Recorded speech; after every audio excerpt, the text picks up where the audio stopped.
여러분 말씀 같이 읽겠습니다. 제가 먼저 읽을게요. 그때에 헤롯 왕이 손을 들어 교회 중에서 몇 사람을 해하려 하여 유대인들이 이 일을 기뻐하는 것을 보고 베드로도 잡으리 할세 때는 무교절 기간이라.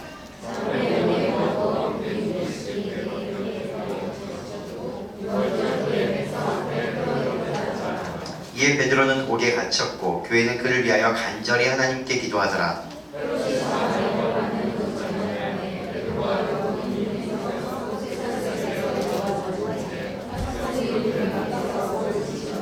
호련히 주의 사자가 나타나매 옥중에 광채가 빛나며 또 베드로의 옆구리를 쳐 깨워 이르되 급히 일어나라 하니 쇠사슬이 그 손에서 벗어지더라.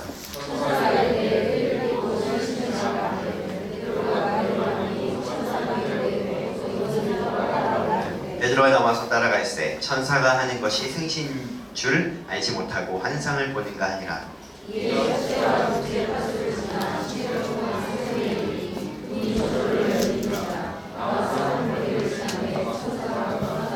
이에 베드로가 정신이 들어 이르되 내가 이제야 참으로 주께서 그의 천사를 보내어 나를 헤롯의 손과 유대 백성의 모든 기대에서 벗어나게 하신 줄 알겠노라 하여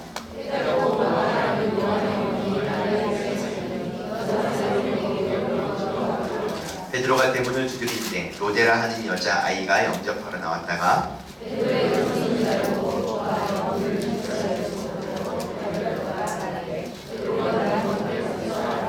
그들이 말하되 내가 미쳤다 하나 여자아이는 힘써 말하되 참말이라 하니 그들이 말하되 그러면 그의 천사라 하더라.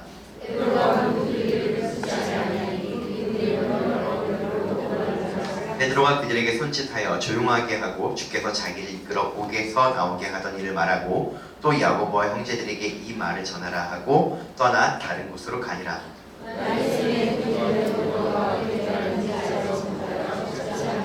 함께 읽겠습니다. 헤롯이 그를 찾아도 보지 못하매 하숫꾼들을 신문하고 죽이라 명하니라. 헤롯이 그때를 떠나 가이사랴로 내려가서 머무니라. 네. 여러분 혹시 그 길을 걸을 때 이렇게 까치발을 들고 걷는 사람을 보신 적이 있습니까? 이렇게 걸으면 사람이 굉장히 이렇게 총총총 걷는 듯한 이런 느낌이 듭니다. 여러분 그렇게 걷는 한 사람이 있었으니 그 사람의 이름은 장원혁입니다. 저희 중학교 때 이야기입니다. 제가 여러분 왜 이렇게 걸었냐면은 특히 중학교 때 사귀었던 저희 친구들이 유독 키가 컸기 때문입니다. 저는 그때 키가 이제 160 정도였고 저희 친구들은 다 농구 선수로 뽑힐 만큼 키가 매우 컸습니다. 그게 저한테는 약간 열등감이 되었나 봅니다. 그래서 제가 어떻게 걸었냐면 저도 몰랐어요. 그런데 자꾸 친구들이 옆에서 얘기를 해주는 거예요. 너는 왜 이렇게 총총총 걷냐? 이렇게 물어보는 거예요. 나 안 그랬는데 그렇게 얘기를 했거든요. 근데 어느 순간 보니까 제가 약간 의도적으로 뒤꿈치를 들고 이렇게 걸어가고 있던 모습을 봅니다. 여러분 키 크신 분들께서는 제가 물어봤어요. 그 키 큰 분들은 밑공기가 어떠냐 그랬더니 뭐 좋다 그러는데 되게 솔직하게 얘기해 주는데 그렇게 이야기를 하더라고요. 정수리 냄새가 난다 이렇게 하셔서 키가 크지 않은 것이 좋다 이런 이야기를 합니다. 여러분 제가 그런 행동을 했던 것은 어떤 이유냐면은 제가 키가 작은 것을 저의 결점이라고 여겼기 때문입니다. 그렇지 않았으면 저는 그렇게 걷지 않았을 것입니다. 여러분 결점이라고 하는 건 누구나 가지고 있는데요. 혹은 내가 결점이 있다라고 인식을 하고 있는데 결점의 뜻이 무엇인지 한번 읽어보겠습니다. 시작.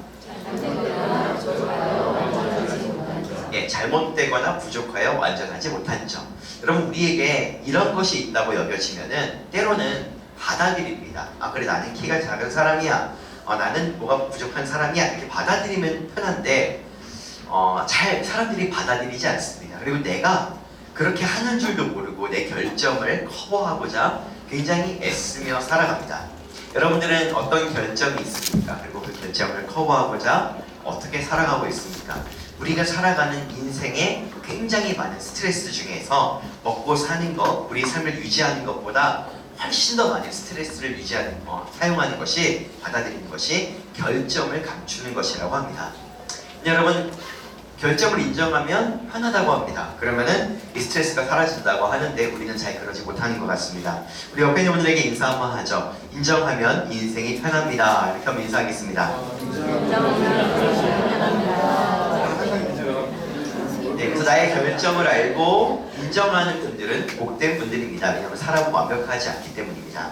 여러분, 제가 오늘 왜 이 결점에 대한 이야기를 하냐면 오늘 일어난 사건의 배경이 되는 것이 누군가의 결정 때문입니다. 그가 누구냐면은 여러분이 잘 알고 있는 헤롯 왕입니다. 이 헤롯 왕에 대한 이야기는 다음 주에 이제 이경주 전사님을 통해서 훨씬 더 심도 있게 이야기를 듣게 될 것입니다.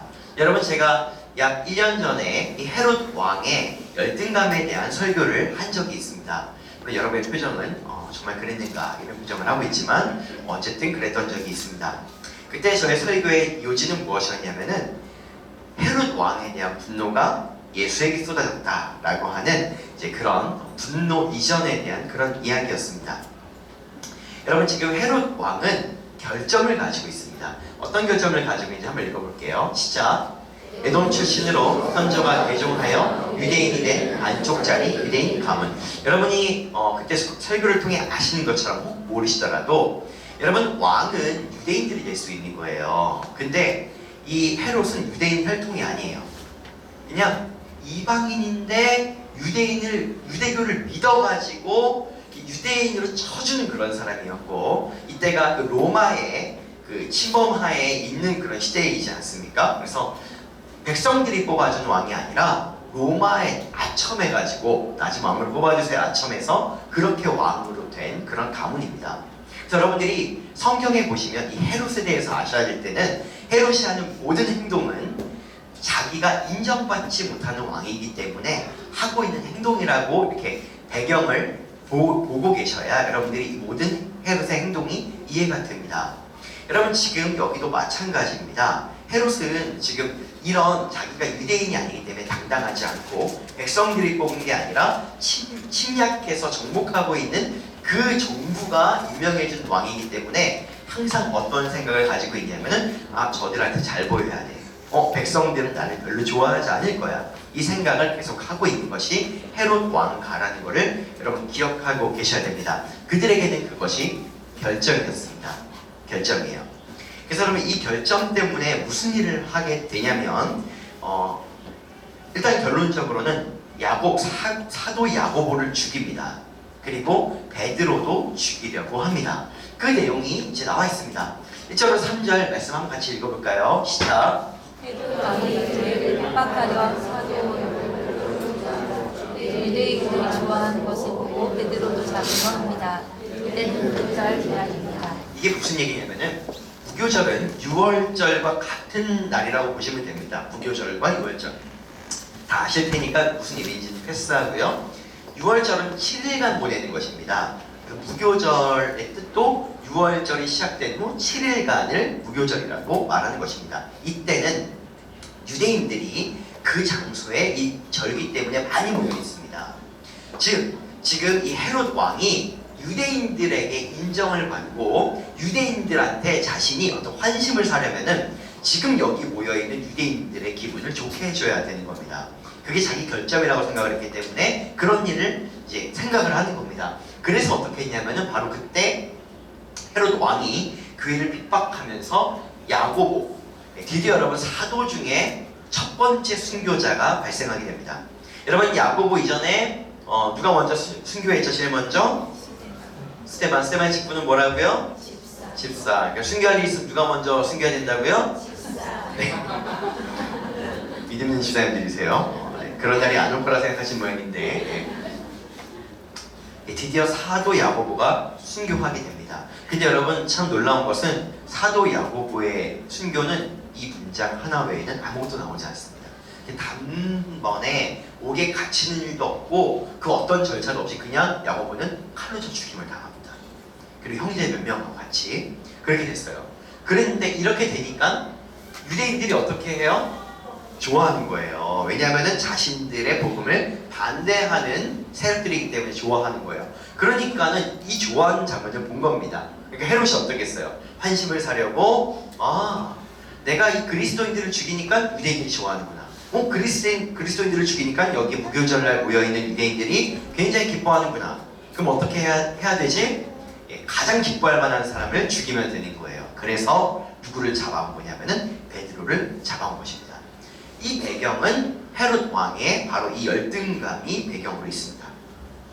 자, 그래서 어떻게 되냐면은 6월절 이후에 즉 7일이 지난 다음에 베드로를 처형할 계획을 잡고 바로 죽이지 않습니다. 왜냐하면 베드로는 당시에 가장 골칫덩어리입니다. 사도 중에 사도고 수제자이기 때문에 베드로를 죽이는 것은 뭔가 하이라이트예요. 수많은 처형식이 있다라고 한다면 그 중에 가장 하이라이트입니다. 그래서 6월절 이후에 이제 딱 죽이려고 최대한 베드로를 이렇게 살려두고 있는 것입니다.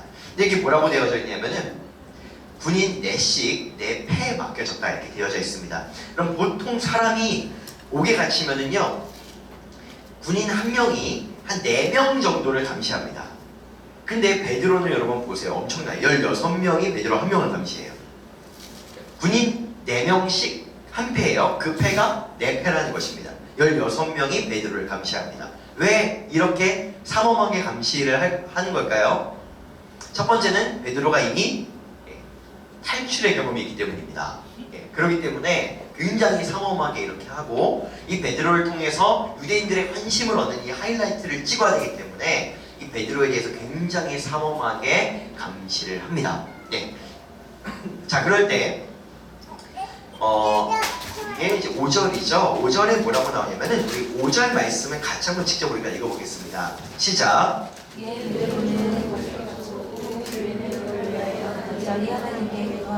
네, 여러분은 제가 나쁜 일로 아닌 선한 일로 옥에 갇히면 기도해 주실 겁니까?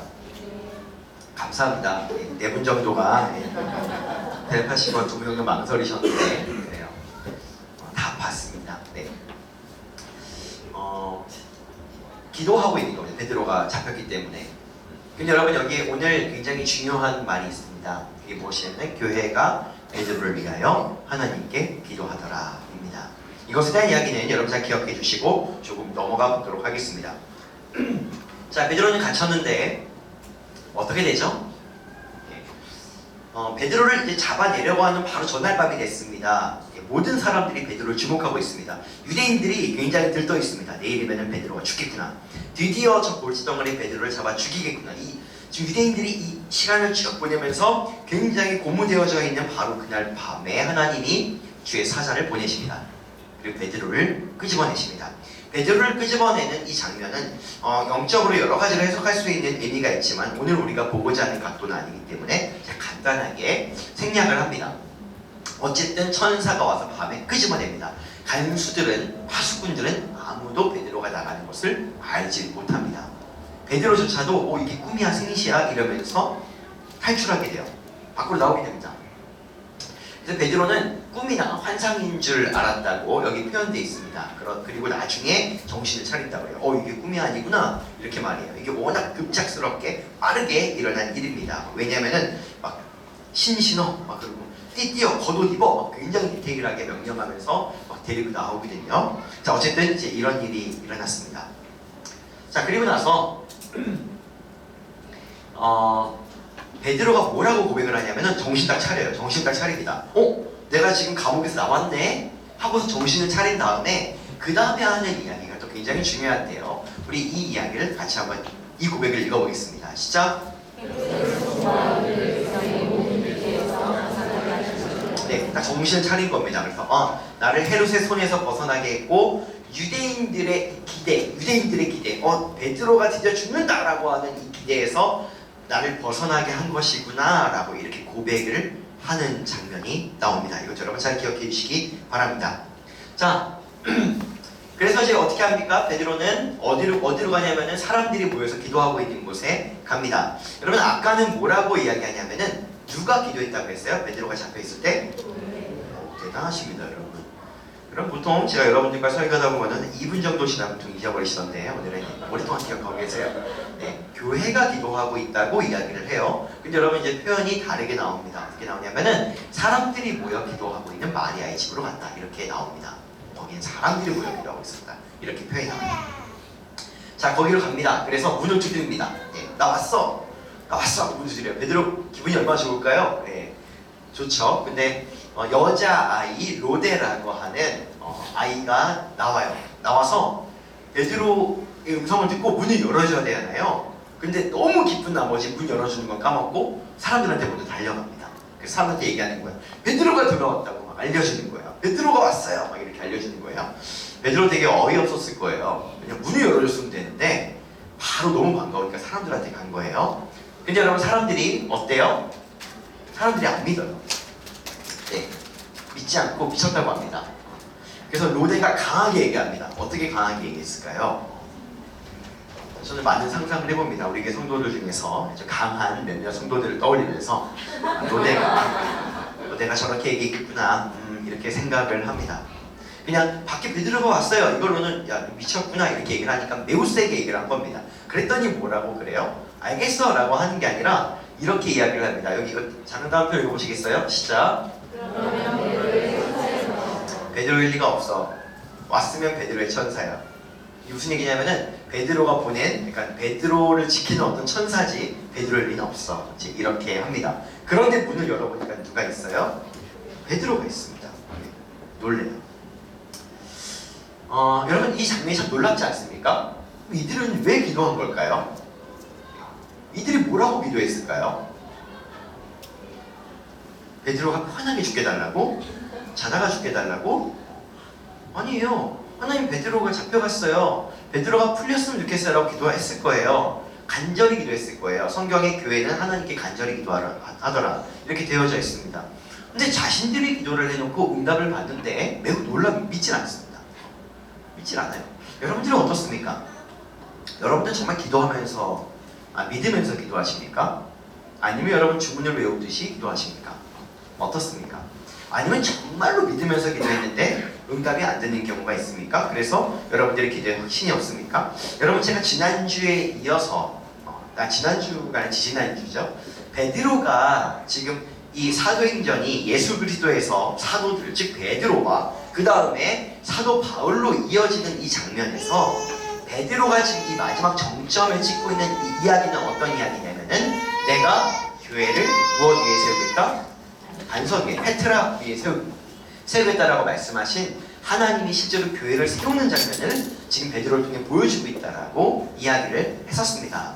그리고 이것은 계속 이어지고 있는 장면입니다. 지금 하나님은 계속해서 하나님의 성경을 통해서 베드로를 통해 교회가 어떻게 세워지는가, 교회가 무엇인지를 보여주고 거기까지 이 교회의 세워짐을 보여준 다음에 바울을 통해서는 교회가 어떤 일을 하는가를 보여줌으로 교회가 세워지고 있습니다.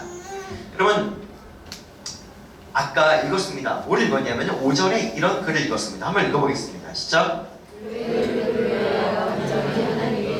여러분 이게 참 재미있는 표현입니다. 이게 무엇이냐면은 이게 성경에서 잘 나오지 않는 표현인데 사람들이 기도하고 누가 기도하고 누구와 사람들이 기도하더라 이렇게 말하는 것이 대부분인데 교회가 기도하더라 라고 하는 표현은 굉장히 재미있는 표현입니다. 이것은 있는 그대로 에클레시아라고 하는 실제적인 교회 공동체, 그 교회를 의미할 때 쓰는 바로 그 언어를 있는 그대로 썼습니다. 여러분 그리고 계속해서 지금 이 성경은 말하고 있는 겁니다. 교회가 기도했다 이렇게 말이죠. 여러분 제가 2주 전에 여러분들에게 설명을 드렸습니다. 에베소서 말씀을 통해서도 설명을 드렸고 그 외에 공간복음을 통해서도 교회가 무엇이고 반석 위에 세워지는 것이 무엇인지를 설명드렸는데 그때 굉장히 중요한 한 가지 전제가 있었습니다. 그게 무엇이냐면은 교회의 머리가 누구라고요? 몸이 누구라고요? 예, 그게 우리 성도들, 그 교회라고 했습니다. 즉 사람들이 모여있고 내가 예수님을 믿어요 라고 말한다 할지라도 이 교회의 머리가 예수가 되지 않으면 교회가 아니라고 말씀드렸습니다. 왜냐하면 성경은 계속 그렇게 말하고 있기 때문입니다. 즉 여러분 결정은 누가 합니까? 예수님이 하시는 겁니다. 순종은 누가 합니까? 우리가 하는 것입니다. 그게 교회입니다. 여러분 지금 여기에서 표현이 어떻게 되어져 있냐면은 교회는 그를 위하여 간절히 하나님께 기도하더라 라고 표현된 것은 지금 어떤 것을 의미하냐면은 그들이 지금 예수 그리스도를 머리로 두고 결정된 기도를 하고 있다는 것입니다. 여러분 혹시 여러분들의 기도가 그냥 자리에 앉아서 하나님 도와주세요, 누구를 도와주세요, 누구를 좀 지켜주세요 이렇게 기도할 수도 있지만 이런 기도도 너무 필요하지만 여러분들이 정말로 머리 대신 예수님 앞에 나아가서 바로 기도를 시작하지 않고 먼저 나를 다 비운 다음에 내 안에 있는 수많은 생각들을 다 비운 다음에 예수님 내가 누구를 위해서 기도하고 싶습니다. 예수님 내가 누구를 위해서 지금 마음을 좀 쓰고 싶습니다. 이렇게 나아갈 때에 때로는 여러분 하나님이 우리 가운데 평안함을 주시는 경우가 있습니다. 막 강구 기도가 나오는 게 아니라 평안함을 주시는 경우가 있어요. 그때 어떠냐면은 하나님 이제 이분들의 인생의 폭풍이 다 지나갔나 보네요. 이제 이분들이 다시 믿음으로 쓰려나 보네요. 하나님 감사합니다. 이렇게 감사와 평안이 넘칠 때가 있습니다. 또 어떨 때는 그들이 가지고 있는 문제가 작아 보인다 할지라도 전심전력으로 그들을 위해서 도와주시기를 기도할 때도 있습니다. 여러분 이런 경험이 있으십니까? 이런 경험이 있다라는 얼굴을 하고 계시면 제가 믿는다고 말씀을 드립니다. 이게 참 재밌습니다. 왜냐하면 예수님 머리 대신 예수님은 모든 것을 알고 계시기 때문입니다. 우리가 보는 것은 작은 것이지만 깊은 것을 알고 계시는 그분께서 성령님이 우리를 위해 중보하시기 때문에 그분이 우리 모든 것들을 다 알고 계십니다. 여러분 지금 여기에서 교회가 기도했다라고 하는 것은 그 전제를 무엇으로 하냐면은 그들이 베드로를 위해서 기도한 이 기도의 전제가 무엇이냐면은 바로 예수님이 머리로 계시기 때문에 성령님께서 간구의 마음을 주셔서 시킨 기도라는 것입니다. 다시 한번 그냥 도와주세요. 베드로가 잡혀갔으니까 도와주세요. 이렇게 나오는 기도가 아니라 예수님을 머리로 한 공동체가 예수님께서 기도하라고 하신 것 따라서 기도하는 기도라는 것입니다.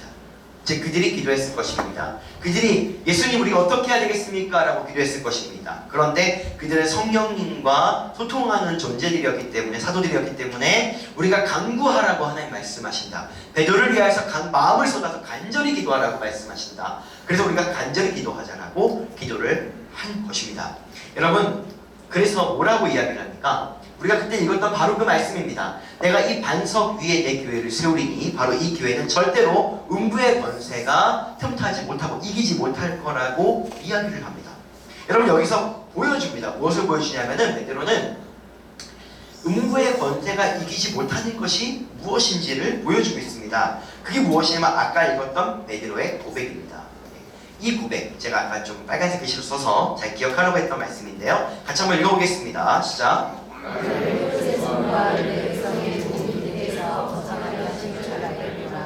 네. 무엇이냐면은 헤롯의 손, 유대 백성의 모든 기대, 이런 것이지만 이것을 다른 말로 하면은 아주 쉽게 하면은 우리가 음부의 권세가 이기지 못한다라고 하는 것은 사단의 기대가 나를 향한 사단의 기대가 절망하게 된다는 것입니다. 따라해 보시겠습니까? 나를 향한 사단의 기대가 절망하는 것. 네, 그게 음부의 권세가 이기지 못한다는 것입니다. 베드로가 이렇게 고백하는 것입니다. 어떻게 고백하냐면은 하나님이 나를 구하셨구나 이렇게 고백하는 게 아닙니다. 천사가 나보고 좀 더 살라는구나 이렇게 고백하는 게 아닙니다.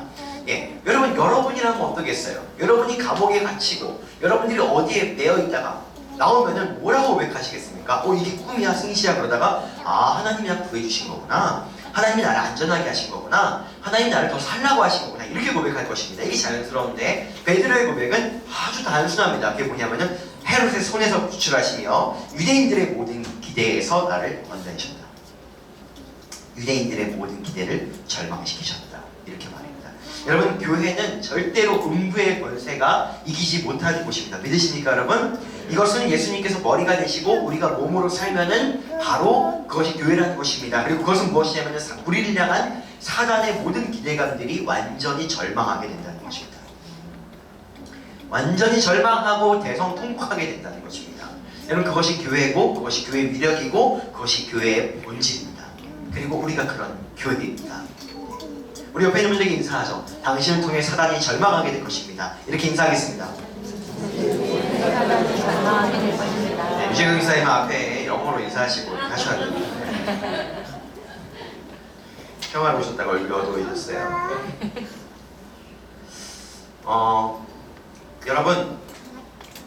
여러분들이 성령이 기도하게 하시는 기도라고 한다면은 끝까지 반드시 이룰 줄로 믿고 기도하시길 축복합니다. 하나님 예수님께서 머리가 되어서 기도하라고 하신 그 기도는 약속이 있고 이루실 것이기 때문에 기도하라고 한 것입니다. 우리가 우리의 생각대로 기도하고 우리가 머리가 되고 하나님 예수님이 몸이 된 기도는 그런 기도가 아닙니다. 우리가 생각해서 구해줘야지, 베드로가 나와야지 이렇게 생각해서 그대로 기도를 하면은 우리가 결정하고 하나님이 몸이 되는 그림이 되는 것입니다. 그것이 아니라 하나님이 간절히 베드로의 구출을 위해서 기도하라고 했을 때 순종하면 그대로 되는 것입니다. 그래서 나중에 기도 응답이 왔을 때 믿지 않고 귀신이다 그러고 천사다 그러고 그러지 않고 여러분들이 성령을 따라하는 기도, 여러분들이 교회로서 하는 모든 기도들, 여러분들이 교회로서 하는 모든 기도들은 반드시 하나님이 응답하신다는 걸 믿고 끝까지 기도하시길 축복합니다. 네, 우리 다시 한번 선포하죠. 교회는 반드시 승리한다. 한 번 더, 교회는 반드시 승리하고야 만다. 중요한 것은 기도하느냐 아니냐가 중요한 게 아니라 교회인가 아닌가가 중요한 거예요. 예, 기도하느냐 아니냐가 중요한 게 아닌가, 교회인가 아닌가. 수많은 간증기들이 있고 수많은 어떤 책들이 있고 그걸 보면서 사람들이 기도를 따라합니다. 이렇게 기도하면 기도가 그 사람처럼 응답이 되겠구나, 이렇게 기도하면 그 사람 따라서 응답이 되겠구나 하는데, 여러분 그것은 매우 신기루와 같은 일입니다. 그 상황에서 그 응답이 나에게 오리라고 보장되지 않습니다. 본질은 무엇이냐면 그 사람이 교회로서 기도했기 때문인 것입니다. 다시 한 번 더, 교회는 반드시 승리한다. 네. 하나님이 이 세상에서 반드시 승리하기 위해서 만들어놓은 최후의 보루가 무엇이냐면 바로 그것이 교회이고 여러분인 것입니다. 네, 여러분, 그리고 나서 이제 어떻게 됩니까? 별일 없습니다. 베드로는 자신이 옥에서 어떻게 나왔는지를 간단하게 얘기해 줍니다. 그리고 베드로는 떠나게 돼요. 그 이후에는 이제 다음 주 말씀에 기저에 깔리게 되는 헤롯의 이야기가 나오는데, 헤롯은 군인들이 이제 막 난리가 난 겁니다. 베드로가 없어졌으니까. 그래서 파수꾼들을 잡아다가 신문하고 그리고 파수꾼들을 사형에 처합니다. 죽여버려요. 굉장히 악랄한 존재죠. 그리고 나서 지금 가이사랴로 갑니다. 다음 주 설교는 여러분 이렇게 시작할 겁니다. 헤롯이 가이사랴로 간 이유 시작할 겁니다.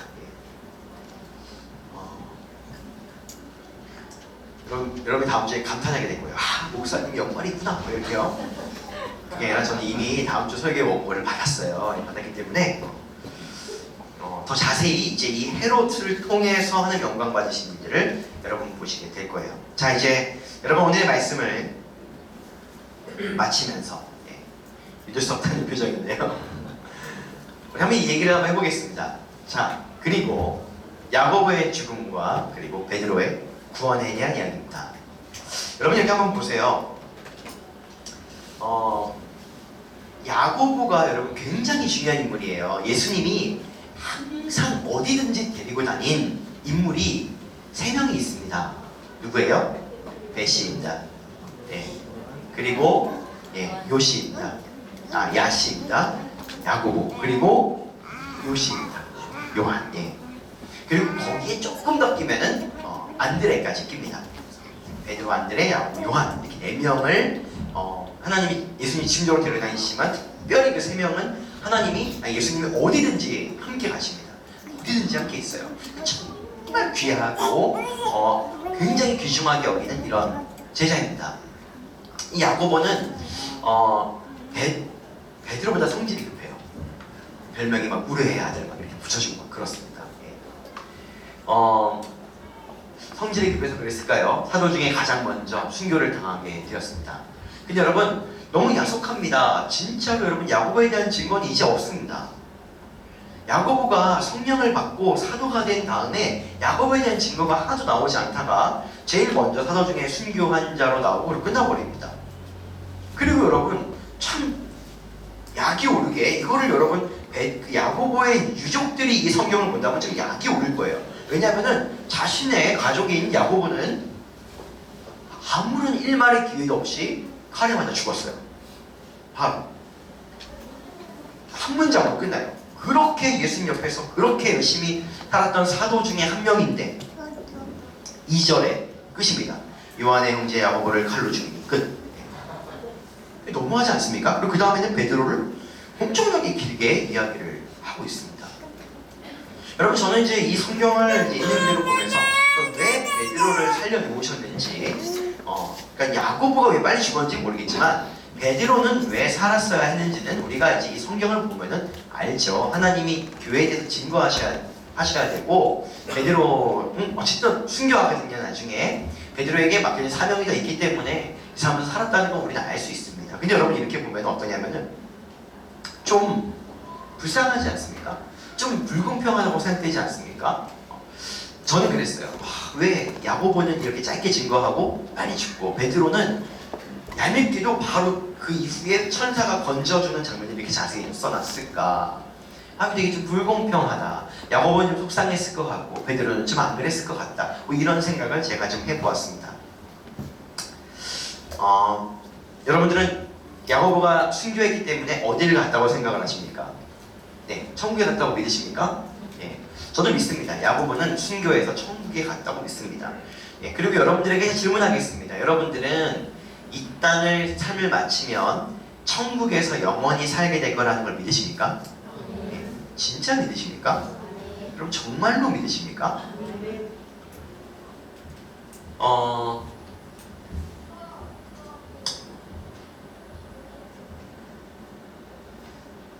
여러분 아까 교회는 음부의 권세가 절대로 틈탈 수 없고 이길 수 없다라고 했습니다. 그 음부의 권세가 와서 하는 일이 무엇인지 요한복음에 증거된 이 말씀을 한번 같이 읽어보도록 하겠습니다. 시작.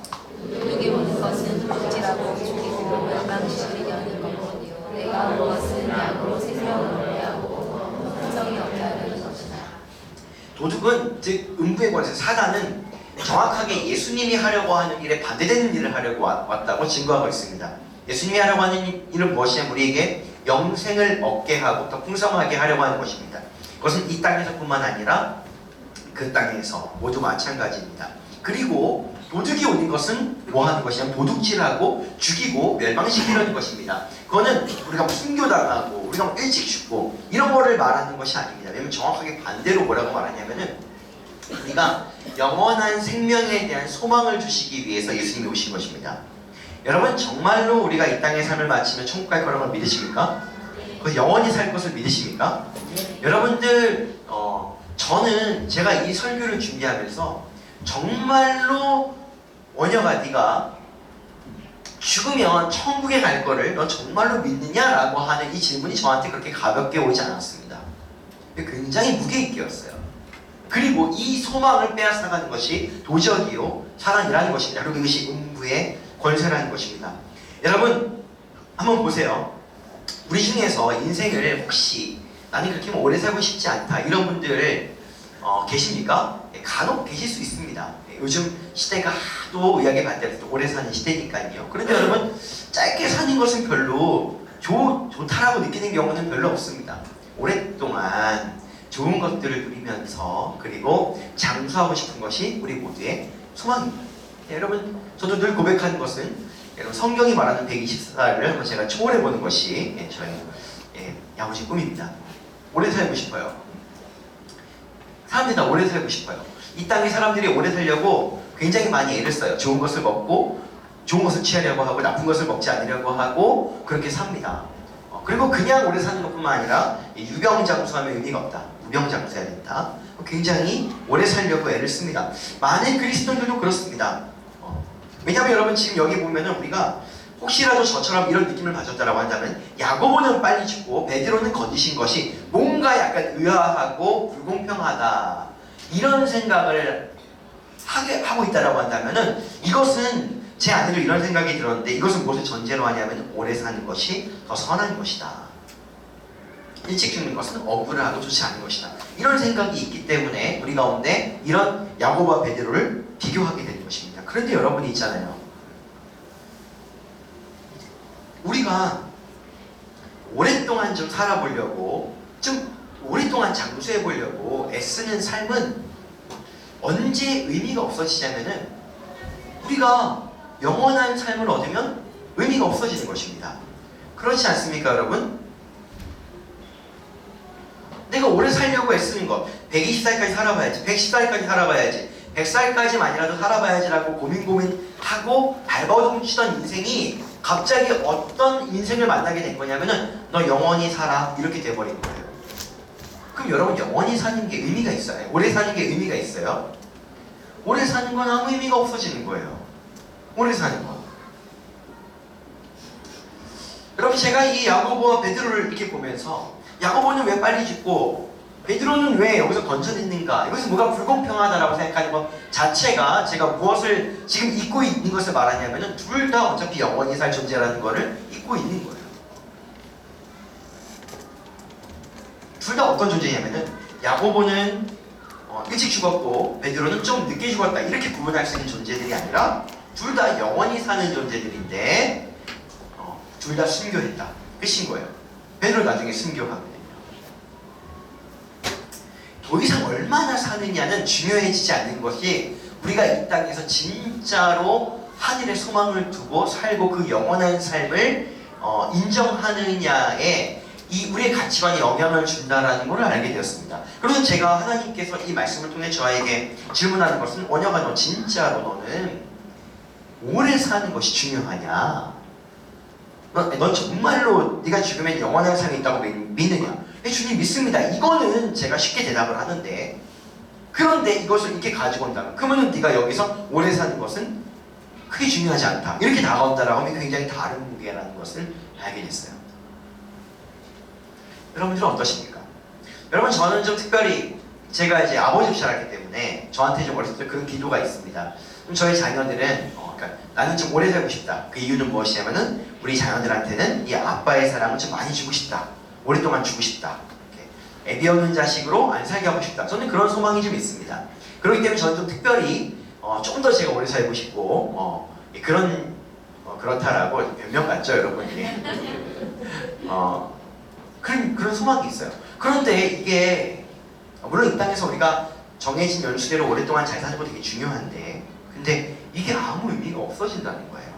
진짜로 영원히 살다. 여러분 진짜로 영원히 사는 것을 믿으십니까? 정말요.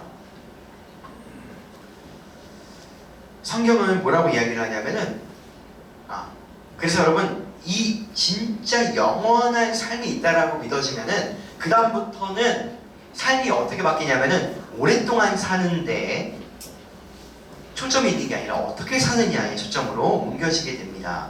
왜냐하면 성경이 이렇게 말하고 있기 때문이에요. 함께 읽어보겠습니다. 시작. 그러므로 형제들아 힘써 너희 이루심과 택하심을 예배하라. 너희가 이것을 행한즉 언제든지 실족하지 아니하리라. 이같이 하면 우리 주 곧 주 예수 그리스도의 영원한 나라에 들어가면 넉넉히 너희에게 주시리라. 네, 뭐라고 말하냐면은 너희가 오래 살아라 이렇게 말하는 게 아니라 하나님 나라의 영원한 그 나라에 넉넉히 들어갈 자격을 아주 간단하게 여기서 부여하는데 그것이 무엇이냐면은 하나님이 너희를 어떻게 부르셨는지 너희를 어떻게 택하셨는지 너희는 그대로 성실하게 행하여 살라는 것입니다. 그러면 이제 영원한 나라에 들어갈 자격을 충분히 얻게 된다라고 말하는 것입니다. 여러분 진짜로 여러분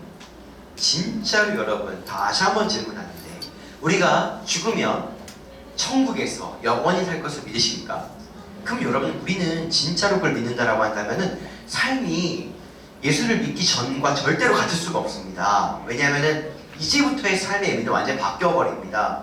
예수를 믿기 전에 우리의 삶은 나의 삶은 80살 혹은 80살, 90살, 120살 이 정도다라고 한다면 그 노후에 살 거를 준비하겠죠. 노후 준비를 할 것입니다. 그때 어떻게 살 것인가, 잘 살 것인가, 그때까지 어떻게 건강하게 살 것인가 이걸 고민할 것입니다. 그런데 여러분 우리 가운데 영원한 삶이 주어졌다라고 하는 것을 믿는 순간 어떻게 이 삶의 의미가 바뀌냐면 이제 우리는 그 나라에 들어갈 준비를 하는 시간으로 완전히 바뀌어버린 것입니다. 완전히 바뀌는 거예요. 여러분 되게 좀 냉정하게 들릴지 모르겠지만 죽을 걱정하면서 사는 시간이 지나버렸다는 것입니다. 왜냐하면 영원히 사는 것이 부여받았기 때문에. 근데 그것이 얼마나 실제인가 나한테 얼마나 실제인가라고 하는 것은 우리 입의 고백으로 주님 믿습니다라고 하는 고백으로 나오는 것이 아니라 여러분 만약에 우리가 여행 간다고 생각을 해보세요. 여러분 우리가 1년간 2년간 유럽 여행 간다고 생각을 해보세요. 그리고 이 여행을 갈 시간은 준비 시간은 딱 4일밖에 안 남았어요. 그럼 여러분 뭐 하시겠어요? 4일간 여행 준비해야죠. 1년간 여행해야 되는데 그러지 않겠어요? 안 해보셔서 그쵸? 저도 유럽 여행을 안 가봐가지고 저랑 같이 꼭 성지순례도 가보시고 많은 데를 같이 가보죠 여러분. 그렇게 긴 여행을 해야 되는데 그 긴 여행을 준비할 시간이 짧게 주어졌음에도 불구하고 그 시간에 이 여행 준비는 하지 않고 그 시간에 여행하는 사람이 있다면 극히 어리석은 사람입니다. 그렇지 않습니까 여러분? 4일간의 시간을 여행 준비하라고 주었는데 앞으로 1년, 2년 굉장히 긴 시간 여행해야 되기 때문에 근데 그 시간은 오히려 여행을 하고 있는 것입니다. 그런 것과 같은 거예요. 그런 것과 이제 우리 인생은 여러분 달라진 것입니다. 그러니까 여러분 이게 어떻게 직결이 되냐면은 우리가 여기서 우리의 부르심대로 하나님이 말씀하신 대로 즉 무슨 얘기냐면 교회로 살아가는 것이 교회로 살아가는 거예요. 오늘 하나님이 나를 어떻게 부르시는가, 오늘 하나님이 나를 어떻게 살라고 선택하셨는가, 그 삶을 살아가는 것, 즉 그게 교회인 것입니다. 머리가 나를 부르고 나는 그렇게 실행하는 바로 이 삶으로 살아가는 것이 여러분 우리가 영원한 나라에 들어가는 것과 정확하게 연관이 있는 일이라고 하는 것입니다.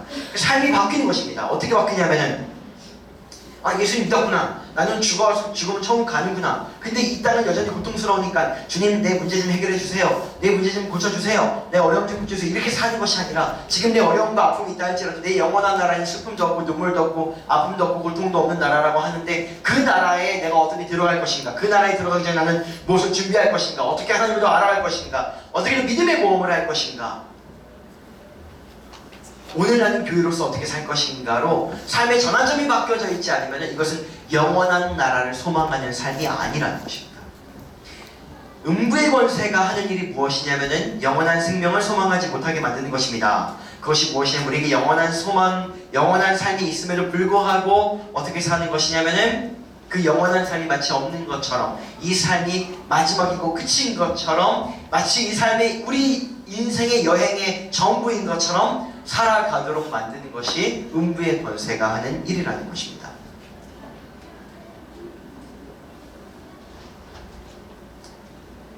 한번 읽어보겠습니다. 시작. 영원한 삶을 믿는다면 수명장애는 더 이상 우리의 결정이 아니겠습니다. 천국의 삶을 보장받고도 어떻게 살아야 하는가를 생각하지 않는 것이 결정입니다. 이전까지는 어떻게 하면 오래 살까? 어떻게 하면 오랫동안 잘 살까? 여러분들 그렇다고 오랫동안 살지 말라는 건 아니에요. 장수의 축복이 있기를 예수님으로 축복합니다. 네. 그러나 우리가 그것을 가지고 고민하며 살고 그것이 인간의 한계다. 인간의 한계, 영원하지 못한 존재인 한계 때문에 수명의 한계를 결점으로 살아가고 있다라고 한다면은 그것이야말로 우리의 삶의 결점인 것입니다.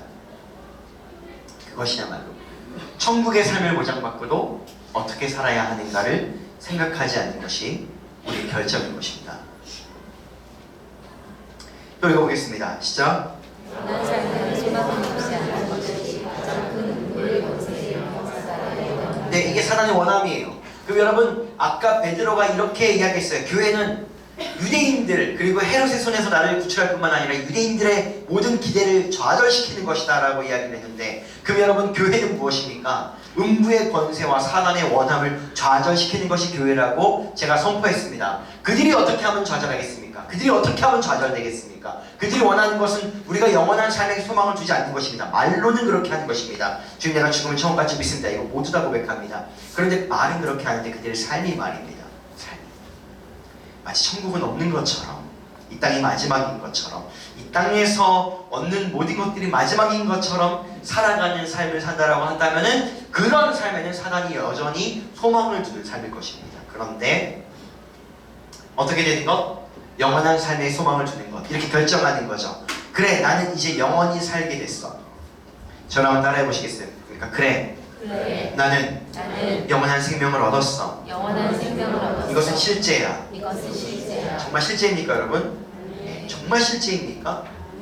아무도 이거를 자신있게 말 못하면 안 주고받기 때문에 그러는 거 아니겠어요? 근데 우리는 이 말씀을 믿고 믿는 거예요. 말씀을 믿고 믿는 거예요. 그럴 때는 귀한 것입니다.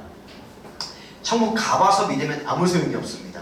안 보고 믿기 때문에 우리의 믿음이 빛나는 것입니다. 근데 이 영원한 삶에 소망을 둘 때, 즉, 나는 이제 영원히 살기로 결정되었기 때문에 내가 더 이상 오래 사는 것, 내가 오랫동안 빛나도록 사는 것이 중요한 것이 아니라 이제 이 영원한 나라를 위해서 내가 어떻게 살아야 할 것인가의 삶의 터닝 포인트를 딱 두기 시작한다라고 한다면 첫 번째로는 야고보와 베드로의 삶이 그렇게 달라 보이지 않을 것입니다. 왜냐하면 그들은 모두 다 순교하며 살았기 때문입니다. 어떻게 살았는가를 볼 때 그들은 모두 다 똑같이 산 것입니다. 그리고 사단은 그런 우리의 고백 앞에 절망하게 될 것입니다. 절망하게 될 것입니다. 천사들이 와서 우리를 건져내주고 우리가 막 어려움을 당하는데 천사가 와가지고 우리를 끄집어내주고 우리에게 이런 환상과 이런 역사는 없다 할지라도 그와 같은 이 교회의 역사는 무엇이냐면 오늘 우리가 돌이켜서 영원한 삶의 목적을 주기로 결정할 때 마치 이 천사가 끄집어내는 것처럼 사단이 좌절하고 절망하게 될 것입니다.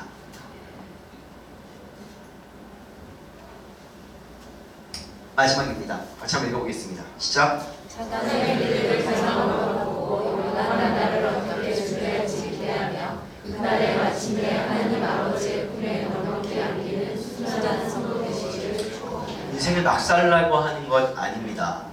인생을 대충 살라고 하는 건 아닙니다. 인생을 더욱더 잘 살아야 한다고 이야기를 하는 것입니다. 왜냐면 우리는 이제 그 나라에 들어갈 준비를 해야 되기 때문입니다. 여러분, 우리가 이 하나님 나라에 대한 소망을 잃어버리면 이 땅에 밀려오는 작은 풍파에 금방 넘어집니다. 이 땅에서 밀려오는 작은 풍파에 금방 좌절합니다. 사단이 좌절하는 게 아니라 우리가 좌절합니다. 우리의 소망이 하늘에 딱 주는 것, 장치가 바뀌어버리고 우리 존재가 바뀌어버린 것 끝났어요. 이제 우리는 여러분들이 아무리 싫어도 이제 예수님 믿었기 때문에 죽으면 천국 갈 수밖에 없어요. 천국 안 갈래요. 그래도 우리는 천국에서 만날 수밖에 없어요. 옆에 있는 분에게 인사하죠. 그 땅에서 우리 만나게 될 것입니다. 인사하세요. 반드시 만나게 될 텐데 어떻게 만나느냐, 어떻게 만납니다. 어떻게 만납니다. 사단이 승리할 수 있도록 여러분 내어주지 마십시오. 사단을 보기 좋게 절망시키세요. 작은 인생의 풍파가 올 때 주님이 도우실 것입니다. 그러나 여러분들 그것에 흔들리지 마세요. 우리 삶은 영원한 곳에 있는 거예요. 작은 풍파가 몰려와요. 어려움이 옵니까? 예, 우리는 힘듭니다. 그리고 어려움이 있을 것입니다. 근데 우리가 어려움이 있기 때문에 그때 믿음을 지키는 믿음이 그래야 믿음인 것입니다. 그래야 빛나는 믿음인 것입니다. 그때야 하나님에 대한 우리의 사랑이 보이고 믿음이 보이는 것입니다. 우리는 그런 준비하며 사는 것입니다. 아, 내 삶에 그런 가치가 있구나. 그렇구나.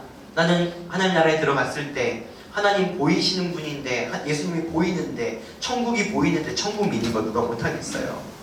믿음이라는 단어는 제가 여러분 설교 때 누누이 말씀드리지만 믿음이라고 하는 단어는 천국에서 필요가 없어요. 왜요? 이 땅에서 왜 믿음이 필요해요? 누가 안 보이니까? 예수님이 안 보이니까. 하나님이 안 보이니까 믿음이 필요한 거예요. 그런데 그것을 믿는 자를 어떻게 여기는 거냐면 믿음이 있다라고 여기는 거예요. 천국에 갔을 때 진짜 믿음이 있는가? 아니면 믿지 못하고 이 땅이 한계라고 생각을 하고 여전히 이 땅에 소망을 두고 살다가 딱 죽은 다음에 이렇게 쭉 빨려가지고 천국에 가가지고서는 아무런 믿음 없이 서 있는가 하는 것은 이게 실제인가 아닌가는 우리 정말 믿음에 달려있는 것입니다. 사랑하는 여러분, 이 땅에서 그렇게 사는 삶은 강합니다. 단순히 그 땅에 소망만 두고 살라고 하는 게 아니라 그 땅에 소망을 두고 사는 이 땅을 사는 그리스도인들은 강할 수밖에 없습니다. 사단이 어떤 것을 가지고 온다 하더라도 절망하게 되기 때문입니다. 모든 문제가 우리 앞에 잠잠해질 것이고 때로는 우리가 문제를 만난다 하더라도 지지 않을 것이고 결코 패배하지 않을 것입니다. 사랑하는 순자연교회 성도 여러분, 그날에 하나님께서 이것을 넉넉히 인정해 주실 것입니다. 우리의 초점은 바로 거기 있습니다. 이 아름다운 삶을 살아서 넉넉히 승리하고 천국이 허상이 아니라 실제로 살아가는 저와 여러분 되시기를 예수님의 이름으로 축복합니다. 찬양하겠습니다. 하늘 소망 찬양할게요.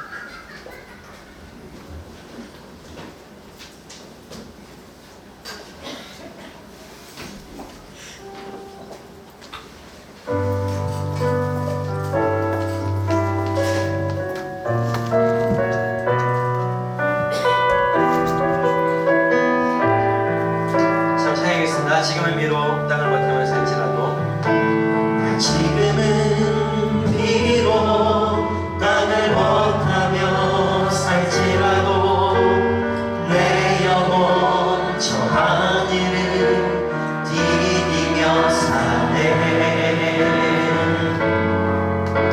내 주님 계신 눈물 없는 곳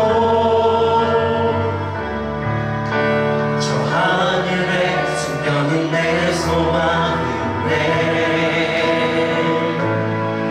오픈 얼굴들 그리운 이름들 말을 생각나 내 가슴 터지도록 기다려지는 곳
것처럼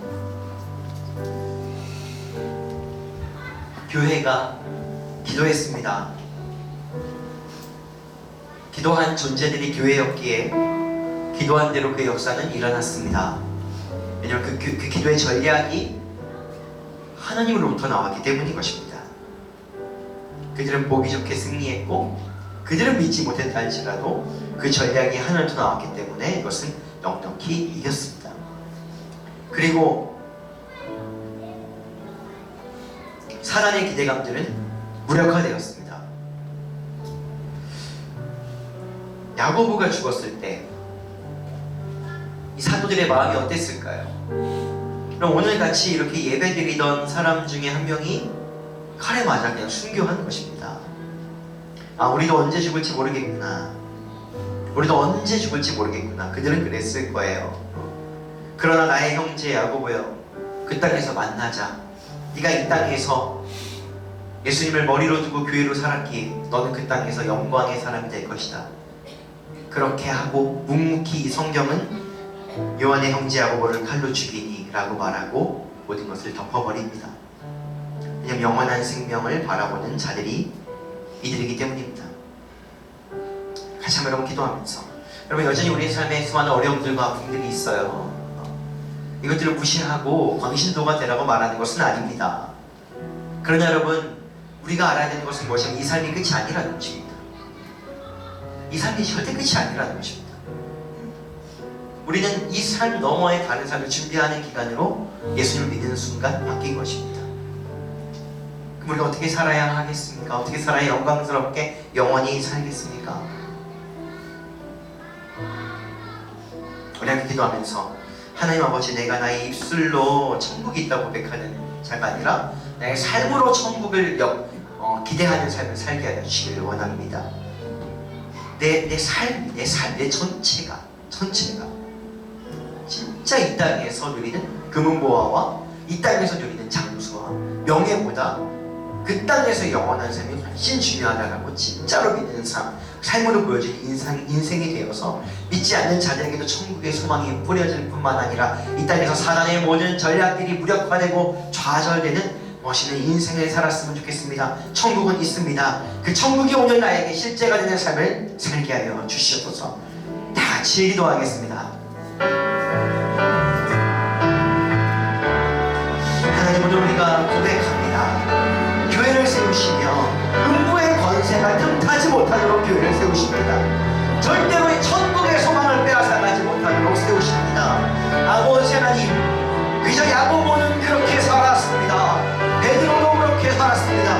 그들은 한 카테고리 안에 모여있는데 그것은 그들이 교회로 살았다는 것입니다. 내 주님, 그것이면 충분합니다. 조금 더 빨리 죽음을 맞이하고 조금 더 늦게 죽음을 맞이하는 것이 무엇이 중요하겠습니까? 이제 이 땅에서 우리가 얼마나 오래 살 것인가, 얼마나 오래 살 것인가를 계수하지 아니하고 이제 영원한 나라에 어떻게 들어갈 것인가, 어떻게 들어갈 것인가, 어떻게 들어갈 것인가, 어떻게 들어갈 것인가, 빛나는 인생을 살게 하여 주시기를 원합니다. 하나님 아버지, 그 인생을 강하게 하사 천국을 소망하는 삶을 살게 하여 주시고 이 천국을 소망하는 삶을 통하여 사단이 좌절되는 인생이 되게 하여 주시옵소서. 음부의 권세가 득하지 못하리라. 이제는 내가 그 천국을 들어가기 위하여서 우리 교회의 머리 되신 예수님의 음성을 듣고 그분이 원하는 삶을 살아 내가 그렇게 살게 될지어다. 내가 그렇게 살게 될지어다. 오 하나님, 그렇습니다. 오늘 주님께서 역사하시는 바로 일들의 소망을 봅니다. 진영광 받으시면서 우리 한 가지만 더 기도하겠습니다. 여러분, 우리 앞에 어려움이 있어요. 제가 여러분들의 모든 삶을 다 알지 못하지만 아는 범주 안에서도 야, 저 사람 어떻게 살고 있을까? 저 사람 저렇게 진 빠지는 인생을 어떻게 살고 있을까? 저 사람은 어떻게 인생을 살아낼까 싶은 사람들이 있습니다. 여러분들에게도 그런 인생이 있을 수 있겠지요.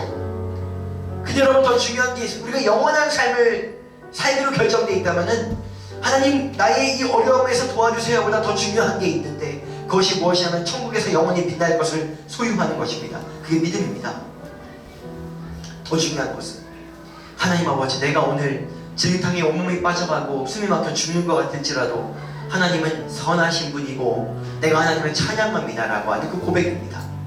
고난이 짙을수록 믿음은 빛나고 어둠이 짙을수록 그 믿음은 존귀하게 될 것입니다. 하나님이 도와주실 것입니다. 그러나 그 전에 우리 이 고난 앞에서 우리는 늘 고백해야 될 것입니다. 주님, 하나님은 선하신 분입니다. 하나님은 선하신 분입니다. 그럼에도 불구하고 그분은 선하신 분입니다. 여러분, 이 어려움의 삶을 살아가신 여러분들, 진이 빠지도록 이 삶을 살고 있는 여러분들 격려하고 축복합니다. 그러나 우리는 영원한 존재이기 때문에 오늘 시간 우리가 함께 믿음으로 고백하고 싶은 것은, 하나님, 내가 이 수많은 고난 중에서도 주님은 선하신 분입니다. 주님은 선하신 분입니다. 이 빛나는 믿음의 고백으로 우리 주님께 좀 나아갔으면 좋겠어요. 지금은 우리가 이 고백이 무슨 소용이 있을지 모르겠지만 그날에서는 빛나는 면류관으로 우리에게 임하게 될 것입니다. 믿으십니까 여러분들? 이 고백으로 주님께 우리 좀 다 같이 나아가죠. 기도하겠습니다.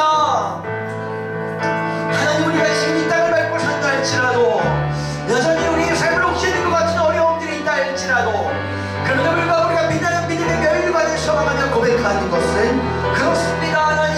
하나님은 선하신 분입니다. 하나님은 그럼에도 불구하고 선하신 분입니다. 평안할 때, 그리고 우리가 잘 될 때 고백하는 믿음이 아니라 고백할 수 없을 때 고백하는 믿음으로 주님께 들고 나아가서 그것을 멸관의 죄로 주님께 드립니다.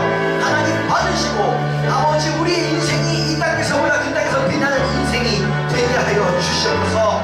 우리는 수많은 이 어려움을 좌절할 수 있으나 그럼에도 불구하고 믿음의 고백을 할 때 사랑이 좌절한 역사가 일어나게 될 줄로 믿습니다. 하나님, 이 모든 고백을 통해 영광을 받으시옵소서.